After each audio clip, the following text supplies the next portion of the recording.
It's Melissa from the AC Library. In the previous videos of this series, I showed you how to get everything set for your search. And we looked at the search page. But now let's get into one of the articles. Just click on the name of it. The database will highlight each of your search words each time that they appear in the article, making it easier for you to zero in on your topic. This table of contents section over here helps you navigate within this article. You could select what can parents do to zip down to that section.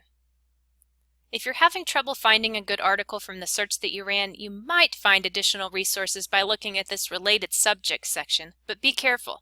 If you click on any of these, it'll conduct a brand new search for just that topic, removing all of the specific terms that you came up with. And also it won't keep the date restriction that you originally set, so you might see some articles that would be too old for you to use. Now, Opposing Viewpoints offers some cool tools that you can use, but these work best if you take advantage of Google Drive, which is an online storage application.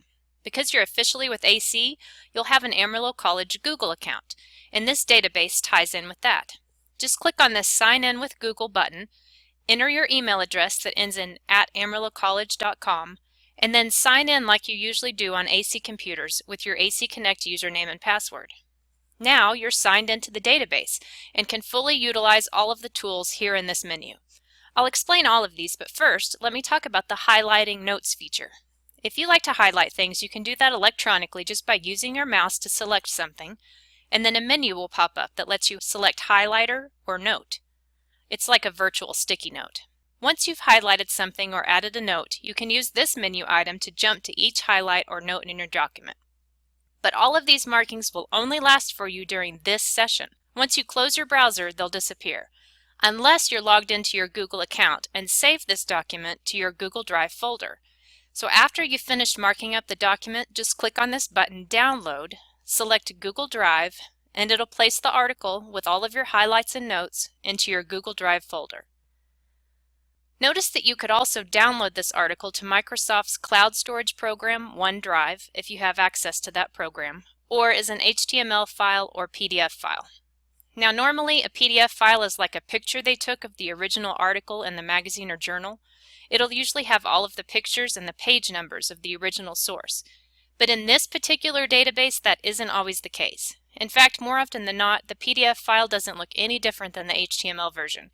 They've simply saved the file, the same file, with different file extensions, so keep that in mind. Now let me show you how to access that Google Drive folder and see what we've saved there. You can get to your Amarillo College email account in different ways, through the AC Connect portal from AC's main page, or by just going directly to gmail.com. Once you're in your email account, click on this Google Apps button and select Drive. You may have already used Google Docs or other apps in this account, and if you have, you'll see things that you created saved here. But what we just saved from Opposing Viewpoints will show up here in this folder, which the system automatically created for us. Here's the document, including the highlights, that I just downloaded to Google Drive. Okay, coming up next in this series, I'll explain more about how to use Google Drive and how to email, cite, and print the articles you want to use.